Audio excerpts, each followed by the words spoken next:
Have you ever wanted to know how to turn a room like this into a fully functioning YouTube studio just like this? Well, stay tuned. That's exactly what I'm going to be doing. What's up? My name's Andrew and welcome to my new YouTube studio. But right before we get into it, I want to just quickly say I dropped 3 videos today. If I can figure out how to make the little YouTube animations pop up, I'm gonna have a video here and a video here. If not, they're in the description box down below. You should definitely go check these out because they're pretty awesome, if I have to say so myself. On to this video. This is the video where we're gonna build out my YouTube studio, where we're gonna take this and make it into what you guys saw in the beginning. Because you guys actually saw it before I did, which is kind of weird to think about. Don't think about it too hard, it's weird, okay? We're gonna start by designing, building, and painting this YouTube studio to make it look like a proper, functional studio. I'm so excited to finally be able to make YouTube videos. Even before I started film school, I always wanted to make a YouTube channel. And now that I'm done film school, well, I can actually put a little bit more effort into it as opposed to my studies. But it's got some things we gotta fix up. Starting with this. Pink wallpaper might look nice for some people, but it's not really my style. It's not what I'm going for. So we're gonna have to fix that, but don't worry, I have an idea.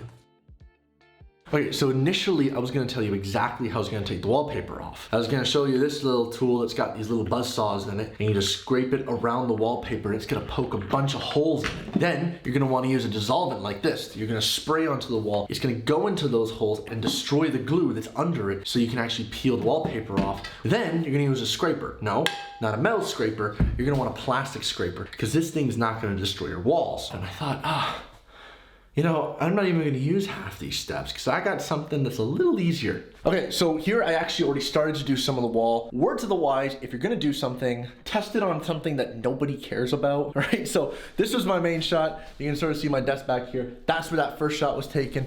This is the opposite part of the wall. Hopefully, if I screw this one up, nobody will care about it. Okay, so the bottle doesn't have anything on it that would indicate that it's poisonous or dangerous, but you know, you just don't want to get it all over your hands. Now, one thing I have learned about taking down wallpaper, this kind of seems to be 2 layers. There's the vinyl pink layer, and then there's sort of the brown paper that actually gets glued to the back of the wall. So first I'm gonna peel off that vinyl pink part, and then I'm gonna use a scraper tool, and it's gonna get rid of the rest of the paper. Now, I did a little bit of the wall already, but I still have to do all of this, specifically this big back wall here. This is where the majority of my shots are gonna actually be seen. That's where you're gonna look a lot of the times. I'm not quite certain exactly how long this is gonna take, but it's gonna take a long time.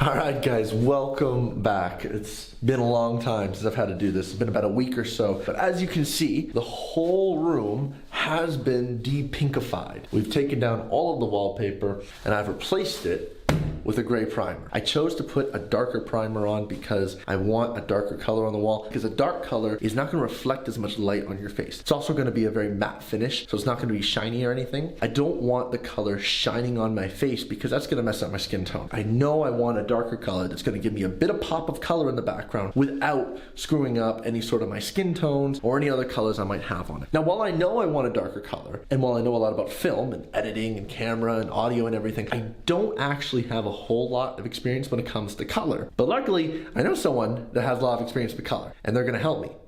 They don't know they're gonna help me, but they're gonna help me. Let's just go get them.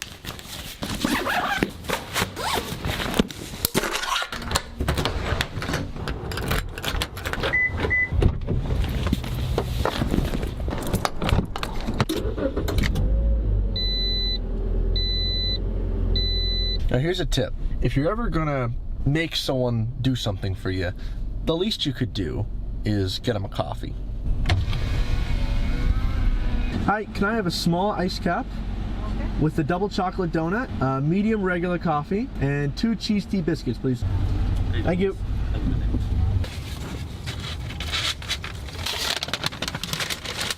Oh, there she is.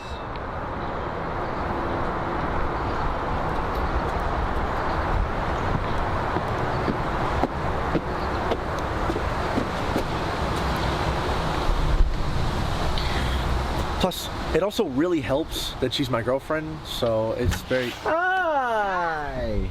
Hello, Summer. Summer, in! Come here! Are you ready to go? Yeah. I just need to put my shoes on. I got coffee. Down she goes. You good girl. Who's a good girl? Who's a good girl? Huh? Bye, Summer. Bye. To infinity and beyond. Hi. Hi. I need you for something. For what? I need some help painting my YouTube studio, and I don't know anything about color. So can you help me? Sure.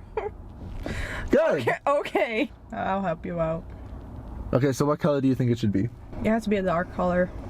Non-reflective. I think maybe a dark navy blue. Dark navy blue. Yeah. I think it makes a good contrast with your skin and hair. It's good too because I wanted a darker color. Good. Let's go get it. Yay.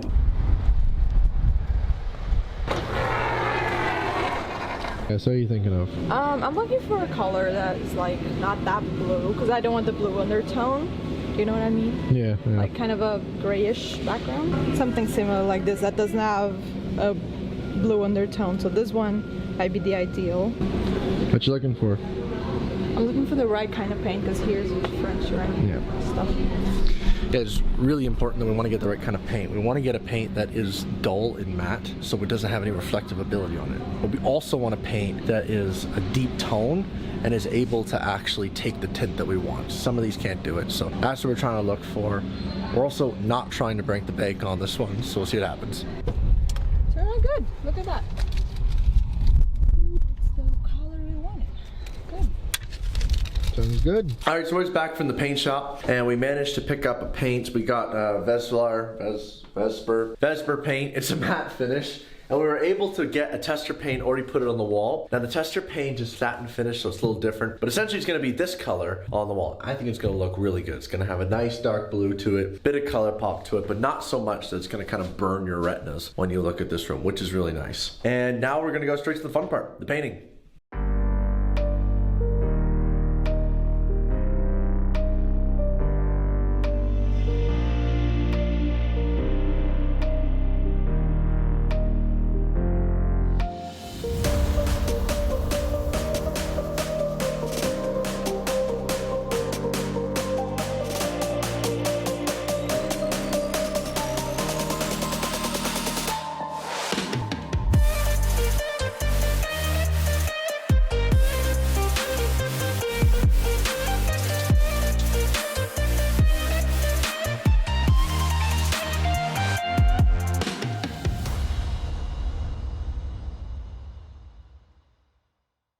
Look at this room. This room looks absolutely fantastic. Don't mind the carpet, by the way. I'm not ripping up a carpet for it. You guys are never gonna see it. That's the first and last time you guys are gonna see the carpet. So I hope you enjoyed it. It took a long time, but we're finally here. Word of advice, if you're gonna do this, always replace the tape between priming and the actual paint color. We did it with the baseboards. Baseboards look great, but we didn't do it with the top, and that absolutely sucks. When I was taking off the paint at the end there, I was taking all the paint with it. Thankfully, Natalia, amazing. She went in there with her artistic hand, and she, look at these edges.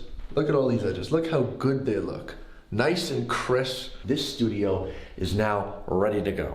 Okay, I gotta put in some lights in here. I gotta bring in some stuff to make it look like an actual YouTube studio. Right now though, I'm tired. It's time to get going. I'm gonna start putting furniture. We're gonna start decorating it. That's coming up later.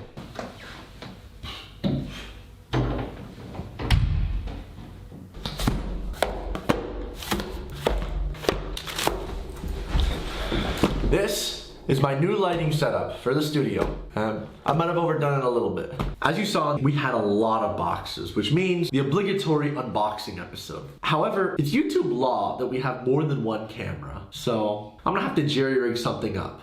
Alright, so this is what we're rocking here. We got a stand I stole from the church, hanging on a box, and that's overlooking here. Alright, our first box is the main set of lights, but they're from a company called Neewer. These are the 660 LEDs.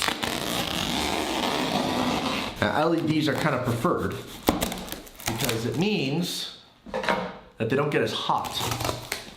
They're also a lot more energy efficient. Yeah, this is why they put this on top, and you can actually see where I've actually sliced it with my pair of scissors. And this is the case. Let's pull it out.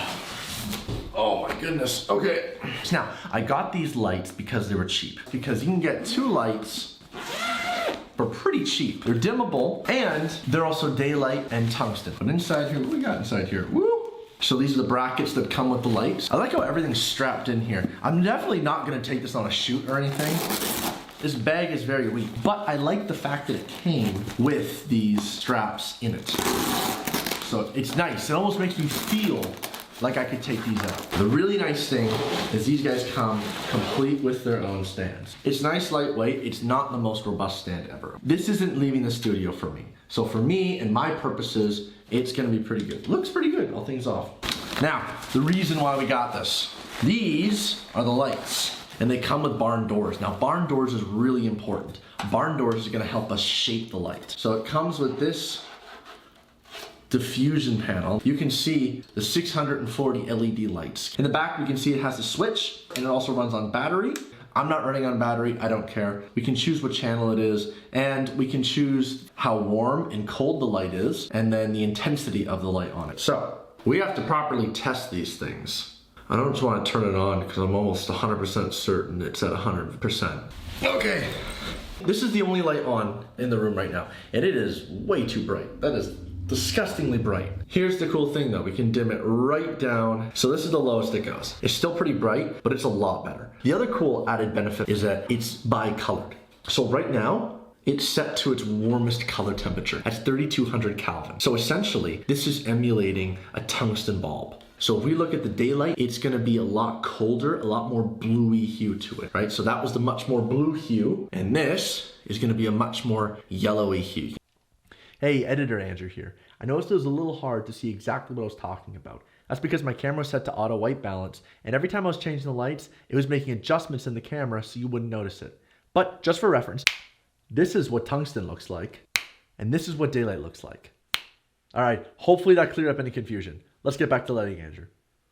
Half of the lights are the tungsten color, and half of the lights are the daylight color. Depending on which one you want, it's gonna turn off and on one or the other. It also means if you want a daylight color or if you want a tungsten color, it's only gonna do about half the lights. So keep that in mind if you're purchasing something like this. Not all 660 LEDs are gonna be on if it's fully on daylight. Only half of them will be. And only half of them will be on if you want full tungsten yellow. So you're not getting full luminous. I mean, this is already looking so much better.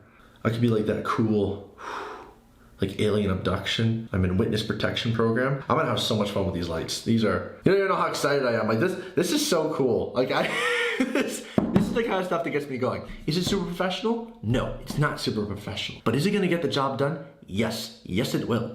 Okay, let's get these lights back on and let's finish the unboxing because there's a lot more we gotta go through. So that was really fun to dive into, but we got a lot more. We have this. Now, those are the two main lights I'm gonna be using. This is what's called as a light umbrella. And the point of a light umbrella is just like that clear panel that comes on those lights. I mean, it's an umbrella. I feel like we kind of know what an umbrella is, but just bad luck. I don't care about luck. This is the light on my face. This is just the ceiling light. You can see around my eyes. There's a definite shadow around my hairline. Not that nice. We throw the umbrella on. They're still dark. It's still not well lit. But do you see how it smooths out the shadow? This is a cheap way of smoothing out the light. There you go, light umbrella. Who said it was bad luck to open an umbrella indoors, eh? We need something to hold the umbrella to the stand because the umbrella, as you saw, just has a metal tip to it. It doesn't really have anything to it. Luckily, the same company that produced the lights, Neewer, also produces a knuckle that's gonna attach itself to the stand. I don't need stuff with my address on it.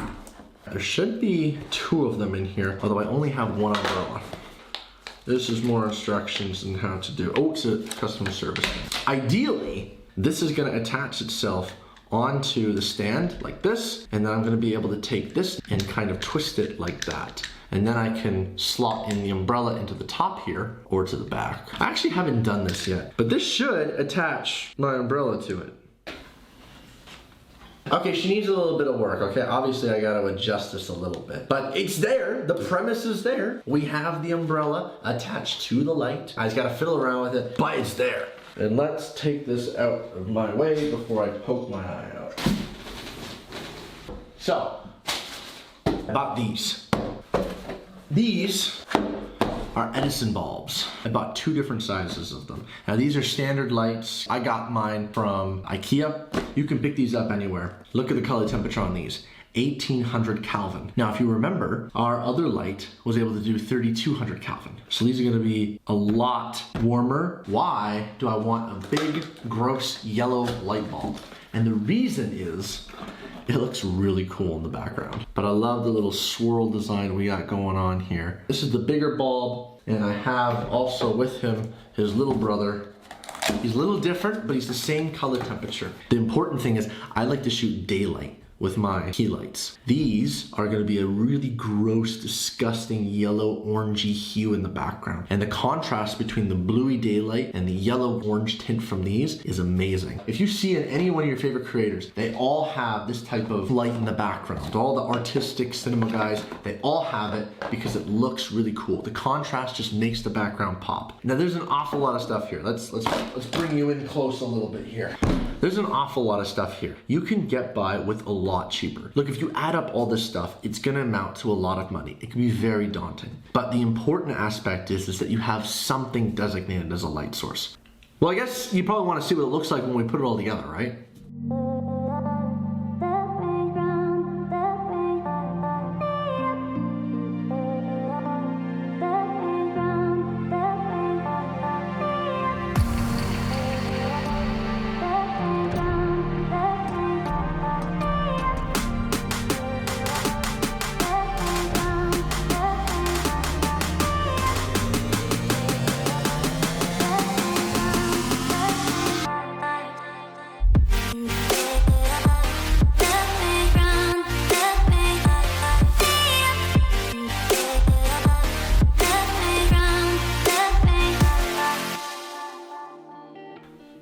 What do you think?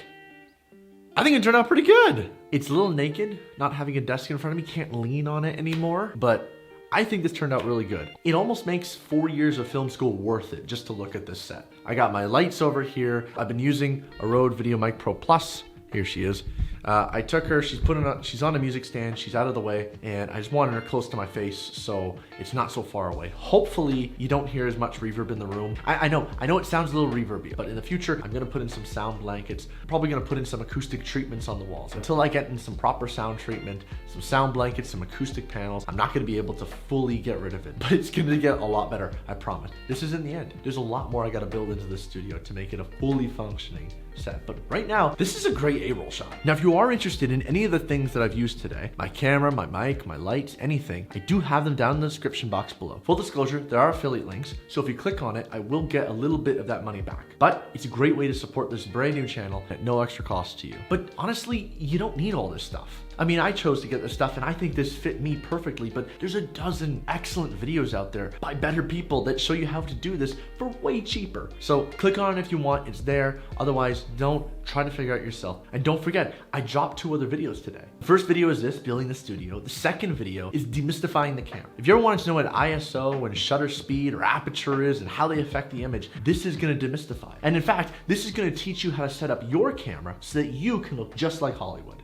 Well, okay, it won't look exactly like them, but at least it'll be set up to be just like Hollywood. And the third video is about lighting and how really lighting should be the first thing you should think about upgrading your studio. Before cameras, before lenses, the lighting should be number one. Whether you're setting things up for your own short films or whether you want to do something on YouTube or just have some nice video for your Zoom calls, this is gonna be a great tutorial on how to get film lighting on a budget. But I don't just want to be a tech YouTuber. I don't just want to make things for film. I love it, but there's already a million videos out there for cameras. How can you boil someone down into a single niche? How can you boil someone down with all their interests and all their desires into a small little niche on YouTube? For instance, I lead worship at my small church, and on YouTube, the worship scene is dominated by big churches and lots of money, and that's great. I'm happy they're able to have that, but the problems that they face are not the problems I face. It's hard to relate to them that way, but there's a lot of aspects that small worship has to deal with that large worship also has to deal with. You're definitely at least gonna see some videos of me going into the church and talking about a few things, because at least from a production standpoint, we do some really cool things there. And you too can also apply it, whether you're doing a live production for a theater show or whether you also have a small church. Honestly, this is just a creative project of mine. I don't really know where it's gonna go, but I'm so thankful. Like, thank you so much for watching the video to the end. I know it's crazy. I know it's my first video. I know there's lots of mistakes, but I'm so grateful for you guys. Don't forget to check out the description box where my videos will also be posted. I'll see you later in the next video. I got a lot more content to make in this place. I gotta make something here. I have to. You have to make something with this studio. I can't let it go to waste.